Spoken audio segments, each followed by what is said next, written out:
Forensic artists have rebuilt the faces of people who lived tens of thousands of years ago, using skull structure, tissue depth data, and careful anatomical reconstruction. But here's the strange truth. Many of them do not look like monsters from a cave cartoon. They look like people you could pass on the street. Some look tired, some look intense, some look surprisingly familiar. A few look, by modern standards, genuinely attractive. So why did we decide ancient humans were ugly? And what hidden signals were people actually judging before mirrors, cameras, dentists, or dating apps existed? That question sounds shallow until you notice how much biology, culture, survival, sex, health, and status are hiding inside it. Were ancient humans actually attractive, or are we only projecting modern beauty onto ancient bones? But what does it really mean to say someone from the distant past was attractive? This question is more layered than it first appears. When experts reconstruct faces from ancient skulls, they find robust features, pronounced brow ridges, broader jaws, and stronger bone structure that differ from the average modern face. To some, these traits might seem harsh or less refined, but were they actually perceived as unattractive by those who lived then? Or did the standards of beauty and health operate differently in those worlds? It's important to remember that attractiveness isn't just about bone structure. Evidence from archaeology shows that ancient humans cared deeply about appearance. Red ochre, for example, was used not only in burial rituals, but also as body decoration during life, hinting at a desire to enhance or signal something about oneself. Jewelry crafted from shells, bones, and stones further suggests that both ancient women and men adorned themselves deliberately, expressing identity, status, or perhaps even beauty ideals. These discoveries caution us against simplistic assumptions. The famous Venus figurines, often cited as ancient beauty icons, may not represent straightforward ideals of attractiveness at all. Some interpretations suggest they were symbolic, ritualistic, or even self-representations viewed from a unique perspective, rather than portraits of idealized beauty. This reminds us to approach the question of ancient attractiveness with nuance and care. In reconstructing ancient faces, scientists rely on average tissue depth measurements gathered from modern populations, applying them to fossilized skulls to approximate soft tissue and muscle. Notably, the reconstruction of a Neanderthal woman drew public attention because she appeared far from the brutish stereotype. Instead, she looked like a real person with individual features, symmetry, and a presence that could be called attractive by many standards. Or did they possess a kind of rugged beauty, shaped by their environment, culture, and biology?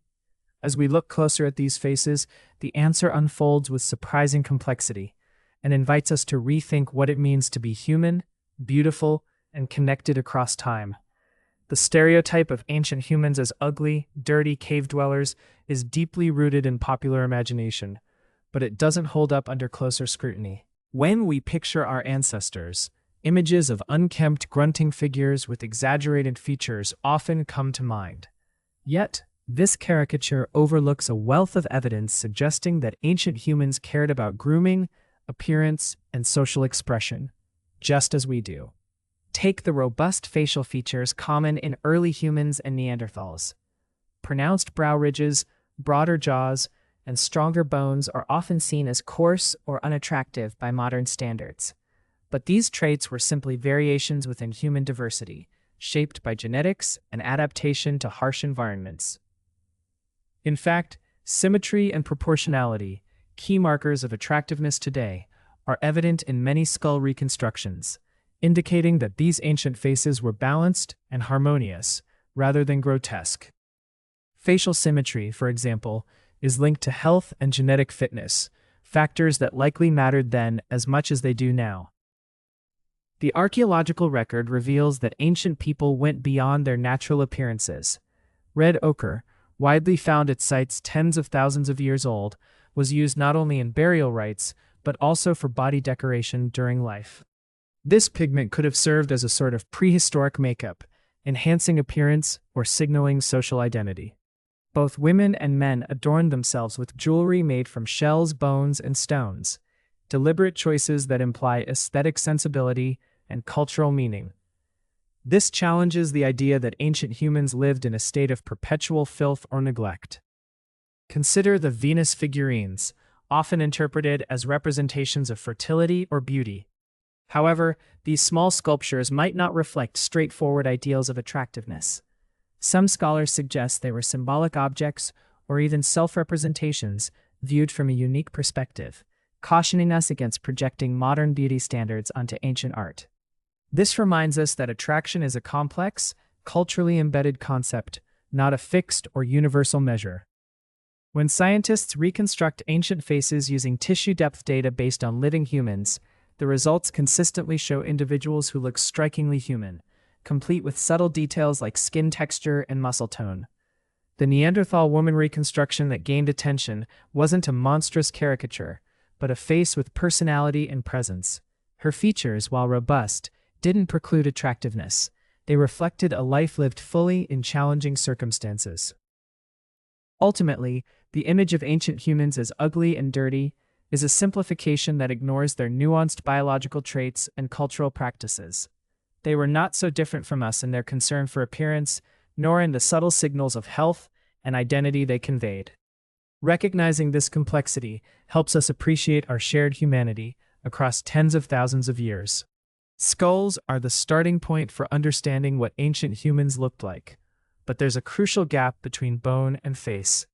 To bridge this, researchers use tissue depth data, measurements of how thick muscles and skin lay over particular points on the skull in living humans today. By applying these averages, they can build up a likely facial shape on ancient skulls, producing reconstructions that feel surprisingly real and relatable. These aren't monstrous caricatures, but individuals with distinct features, expressions, and what you might call character. It's important to remember, though, that these reconstructions can't capture everything. Skin tone, eye color, hair, and subtle facial asymmetries remain educated guesses, informed by genetics where possible, but ultimately incomplete. One of the most noticeable traits in many ancient skulls, especially those of Neanderthals and early Homo sapiens, is the robust bone structure. Prominent brow ridges, wider faces, and stronger jaws were common.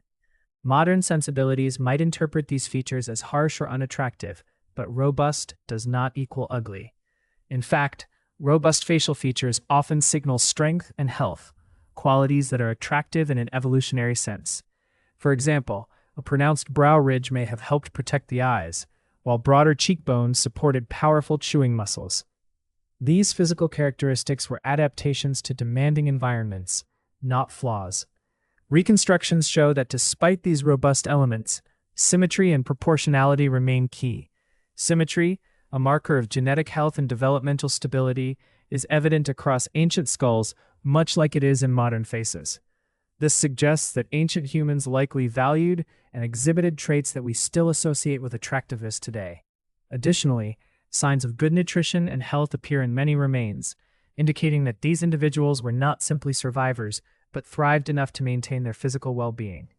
We must also be cautious not to assume all facial differences map onto attractiveness the way we might expect. Cultural factors, individual variation, and environmental pressures shaped what was considered appealing. For instance, the presence of body decorations like ochre or jewelry enhanced appearance beyond natural anatomy, signaling identity, status, or group belonging. These adornments show that ancient men and women cared about how they presented themselves, much as people do today. Ultimately, skull reconstructions and tissue depth modeling offer compelling glimpses into ancient faces, but they don't tell the full story of attractiveness. They reveal resilient, diverse, and often striking individuals who are neither grotesque nor uniformly beautiful by modern standards. Instead, these faces remind us that attraction is a complex interplay of biology, culture, and personal expression, one that ancient humans navigated with sophistication and care. Ancient humans didn't just rely on their bone structure to make an impression. Their bodies, movement, diet, and exposure to sunlight all played crucial roles in how they looked and were perceived. Far from being sluggish or unhealthy, these early people were remarkably active. Daily life demanded strength and endurance. Hunting, gathering, crafting tools, and social interaction required a fluid, purposeful gait and a physique honed by constant motion. This physicality would have been visible to others, conveying vitality and fitness, in ways that went beyond static facial features. Sunlight exposure, often overlooked, also influenced their appearance. Regular time outdoors meant healthy skin tones, vitamin D synthesis, and fewer signs of illness that can mar complexion. Their diets, too, contributed significantly. Archaeological evidence points to varied and nutrient-rich foods, wild game, fish, fruits, nuts, and tubers, supporting strong immune systems and robust health. The signs of this nourishment show up in dental health and bone density, subtle but important indicators of well-being that ancient humans likely recognized in each other. Strength mattered. Not just brute force, but muscular definition and posture communicated physical capability. A confident stance and fluid movement signaled more than just survival skills. They conveyed social status, reproductive fitness, and even personality traits. These cues would have mattered deeply in small groups where cooperation and competition intertwined. Moreover, visible health was a powerful form of communication. Pale, weak, or lethargic appearances would have been warnings, while clear skin, bright eyes, and energetic movement marked desirable partners. This emphasis on outward health aligns with what we see in the archaeological record. Careful grooming practices, use of pigments like ochre for body decoration, and jewelry that enhanced natural beauty and indicated group identity. Both men and women engaged in these practices, suggesting a shared cultural value placed on appearance. It's important not to fall into the trap of thinking ancient humans were uniformly rugged or unrefined in their looks. Instead, their robust facial features, combined with a well-nourished, active body and deliberate self-adornment, created a form of attractiveness rooted in health, vitality, and social signaling. This multifaceted appearance would have mattered greatly in their communities, shaping relationships and social bonds just as much as any modern notion of beauty. In essence, visible health was not mere vanity. It was survival, status, and attraction woven together in the fabric of daily life. Attraction in ancient times was never just about the face. While facial structure certainly played a role, other factors like voice, gait, posture, smell, skill, and social competence were equally critical and often intertwined components of what made someone appealing. When we think about early humans, it's tempting to focus solely on their robust, sometimes rugged facial features. But the full picture of attraction is far richer and more complex. Take voice, for instance. Recent research into the qualities of vocal pitch, resonance, and stability shows these elements serve as honest signals of an individual's hormonal balance and overall health. These vocal traits would have broadcasted information that went beyond mere appearance, helping listeners assess vitality and reproductive fitness. This dimension of attraction is invisible in skull reconstructions, but was undoubtedly audible and influential in intimate and social exchanges alike. Movement, too, was a powerful indicator. Studies of modern humans reveal that gait, the way someone walks, conveys subtle cues about health, confidence, and even personality. A purposeful, steady stride suggests physical strength and control, while posture communicates status and emotional state. For ancient humans, whose survival often depended on cooperation and competition within tight-knit groups, these nonverbal signals were essential. A confident stance and fluid motion could attract potential mates as much as a symmetrical face. Smell, though often overlooked in discussions about ancient attractiveness, was another vital factor. Our ancestors' sense of smell was far more acute than ours, and natural body odors carried rich information about genetic compatibility and health. The use of ochre pigments and early forms of body decoration suggests an awareness of how to enhance or modify scent and appearance, indicating a sophisticated, culturally driven approach to personal allure. Skill and social competence played their part too. Displays of craftsmanship, hunting prowess, or storytelling ability would have made an individual stand out within their community. These talents signaled intelligence, resourcefulness, and reliability, qualities that contributed to long-term partnership potential. Both men and women likely valued these traits, as social bonds and cooperation were essential for survival. So, attraction was truly a multisensory, multidimensional phenomenon. Ancient humans combined their facial features with dynamic cues from voice, movement, scent, and social skill. This blend created a nuanced, context-rich form of attractiveness that went far beyond the simplistic stereotypes of dirty or ugly cave dwellers. Instead, it reveals a deeply human desire for connection, health, and compatibility that resonates through time and culture. Decoration and personal adornment offer some of the clearest windows into how ancient humans cared about their appearance, and not just in a practical sense, but as a form of social communication and identity. Far from the crude, unkempt images often imagined, archaeological evidence reveals a rich tapestry of intentional beautification using ochre, jewelry, hairstyling, and even body modifications. Ochre, especially red ochre, emerges repeatedly across ancient sites worldwide, dating back at least 200,000 years. This pigment wasn't reserved solely for funerary rites or symbolic rituals. It was applied directly onto the skin and hair, serving as a kind of early cosmetic. Its widespread presence suggests that ancient people valued the enhancement of their appearance, using color not merely for survival, but to attract, signal status, or emphasize group identity. The choices of where and how to apply ochre likely carried layered meanings, perhaps denoting social roles or personal achievements. Jewelry, too, speaks volumes. Shell beads, animal teeth, and carved stones, fashioned into necklaces or bracelets, have been found alongside ancient human remains, both male and female. These adornments were not just decorative, but conveyed social information, wealth, alliances, or individual distinction. The presence of such ornaments indicates that both women and men invested effort in their presentation, challenging assumptions that only one gender engaged in aesthetic display. Crafting and wearing jewelry required skill and intention, underscoring that appearance mattered deeply within these communities. Hairstyling, though harder to detect archaeologically, is inferred from tools and wear patterns. Early humans likely braided, shaved, or arranged hair to communicate age, gender, or status.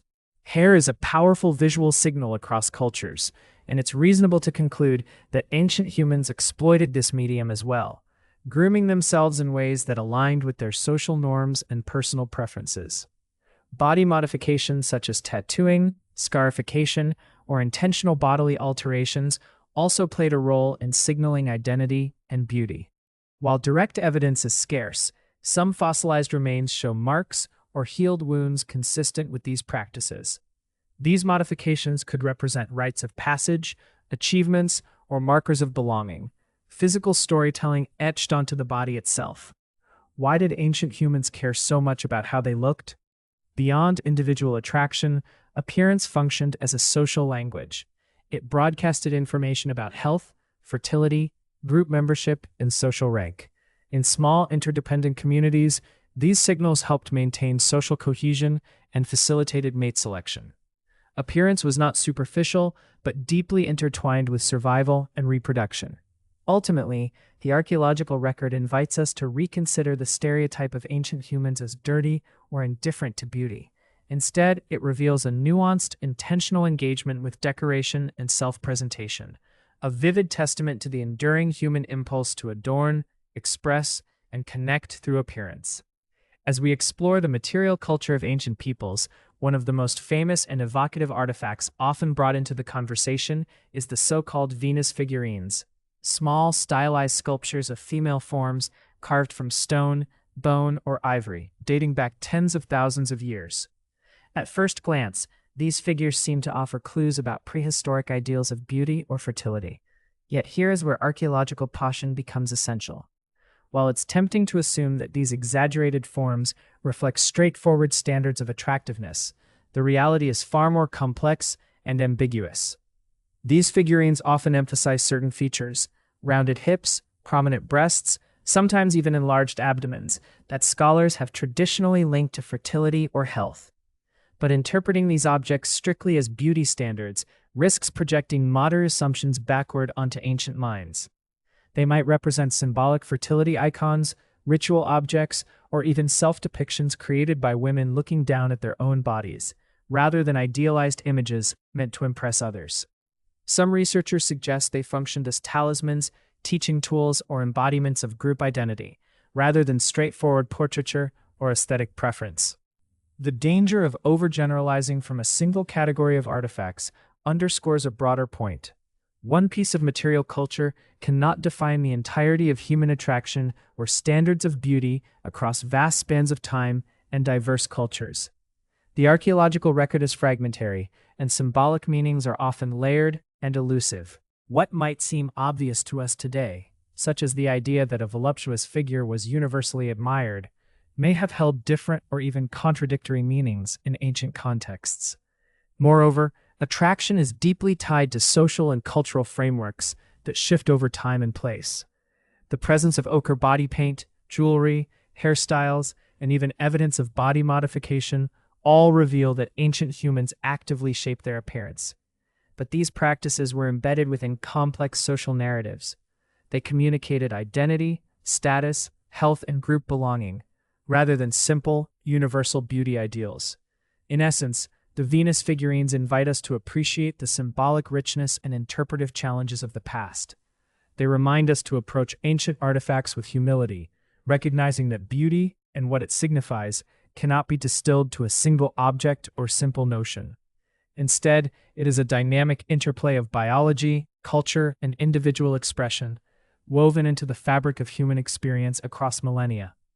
When we explore the signals of attraction in ancient humans, it's vital to move beyond simplistic biological explanations and appreciate the intricate interplay between physical traits, social roles, and cultural meaning. Both women and men displayed cues that communicated fertility, capability, protection, care, and group value, signals that would have mattered deeply for survival and social cohesion, yet never reduced people to mere biology. Take the robust facial features found in many ancient skulls, pronounced brow ridges, broad jaws, and strong bone structures. While such traits might seem unfamiliar or even intimidating by today's beauty standards, they likely conveyed health, strength, and genetic fitness in their own right. Reconstructions based on precise tissue depth data reveal faces that, despite these robust elements, often possess a natural symmetry and balance, qualities that remain universally attractive across cultures and epochs. This symmetry, along with clear signs of good nutrition and overall health, would have served as honest indicators of reproductive potential and physical capability. But attraction extended well beyond the face. Archaeological evidence of ochre body decoration, intricate jewelry, and hairstyling shows that ancient humans actively enhanced their appearance, signaling identity and social status within their groups. These adornments were not superficial. They played a key role in communication and could express readiness for care, alliance, or protection. For example, a well-crafted necklace might indicate not just wealth, but also a capacity for social bonding and resource sharing, traits highly valued in tight-knit communities. It's important to remember that these signals were reciprocal. Just as men's features and adornments could suggest strength and protection, women's signals often balanced fertility with indicators of health and nurturing potential. Yet these attributes were not fixed or isolated. They were deeply embedded in cultural contexts that shaped what counted as attractive or valuable.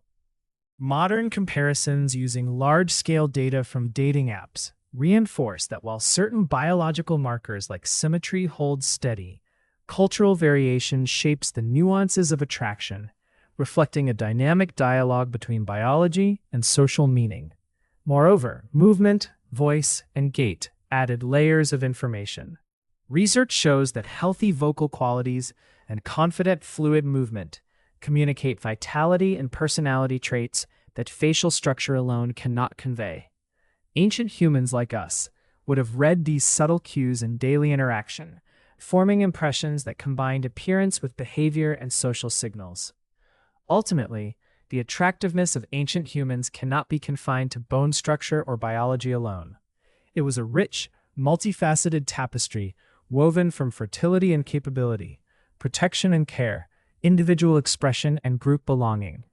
Recognizing this complexity helps us see ancient people not as crude caricatures, but as fully human, diverse, nuanced, and profoundly connected through the very signals that still shape human attraction today. But this is where the modern mirror becomes useful and dangerous at the same time.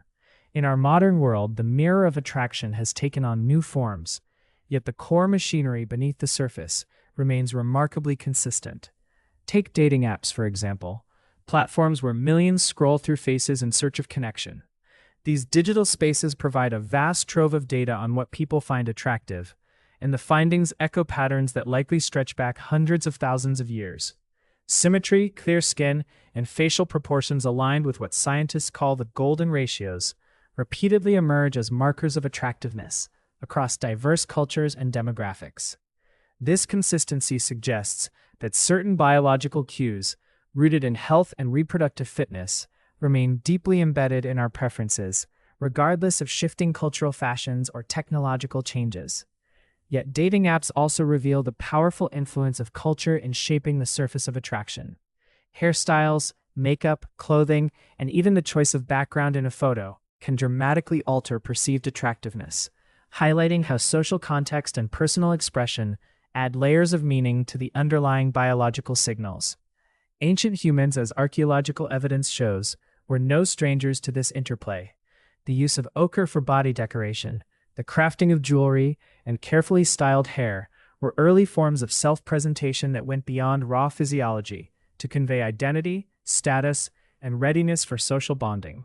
Crucially, these cultural adornments did not override the fundamental signals of health and vitality. Studies on facial symmetry and voice quality indicate that these biological markers operate independently but in concert with cultural signals. For instance, the resonance and stability of a voice convey hormonal health and strength, while movement and gait communicate confidence and physical condition, traits that ancient humans would have recognized and responded to just as we do today. These dynamic cues suggest that attraction was never a static judgment based merely on appearance, but an ongoing negotiation involving behavior, health, and social meaning. What this means is that although the surface of attraction, the styles, preferences, and cultural ideals may have shifted dramatically over millennia, the underlying machinery remains largely intact. The markers of symmetry, health, and vitality continue to serve as reliable guides for mate selection, woven together with culturally specific signals that help individuals navigate complex social landscapes. In this way, the ancient and the modern are connected, revealing a continuity in human attraction that transcends time, reminding us that beneath evolving trends lies a shared biological heritage that still shapes who we find appealing and why. So, what's the bottom line? When we peel back the layers of time and culture, it becomes clear that ancient attractiveness wasn't about resembling a modern-day celebrity or fitting today's beauty standards. Instead, it was about something deeper and more essential: visible health, capability, and a sense of belonging within their world. The robust facial structures, pronounced brow ridges, and symmetrical features we see in skull reconstructions are not signs of ugliness, but rather markers of vitality and strength, qualities that signaled an individual's ability to survive, thrive, and contribute to their community. The evidence from body decoration and jewelry shows that ancient humans actively engaged in enhancing their appearance, not to mimic some abstract ideal of beauty, but to communicate social bonds, status, and readiness to participate fully in their cultural environment. Ochre stains on skin and carefully crafted adornments weren't just cosmetic. They were meaningful expressions rooted in identity and group belonging. These practices reveal an appreciation for aesthetics intertwined with social function, far from the simplistic stereotype of dirty, unkempt cave dwellers. Modern studies reinforce this perspective by showing that our attraction mechanisms are deeply tuned to signals of health, symmetry, clear skin, vocal resonance, confident movement, all of which ancient humans would have exhibited in their own ways. These cues provide honest information about genetic fitness and physical condition, essentials for choosing a mate who could endure the challenges of their time. Importantly, these signals work alongside cultural markers, creating a complex interplay of biology and social meaning that shaped attraction then as it does now. It's worth emphasizing that ancient beauty was never a fixed standard, but a dynamic concept shaped by environment, culture, and biology. The Venus figurines, for example, remind us to be cautious about projecting modern ideas onto the past. Their exaggerated features likely held symbolic or ritual significance, rather than straightforward notions of attractiveness. Neanderthal reconstructions challenge assumptions about their appearance, showing individuals who could be perceived as striking and healthy rather than grotesque.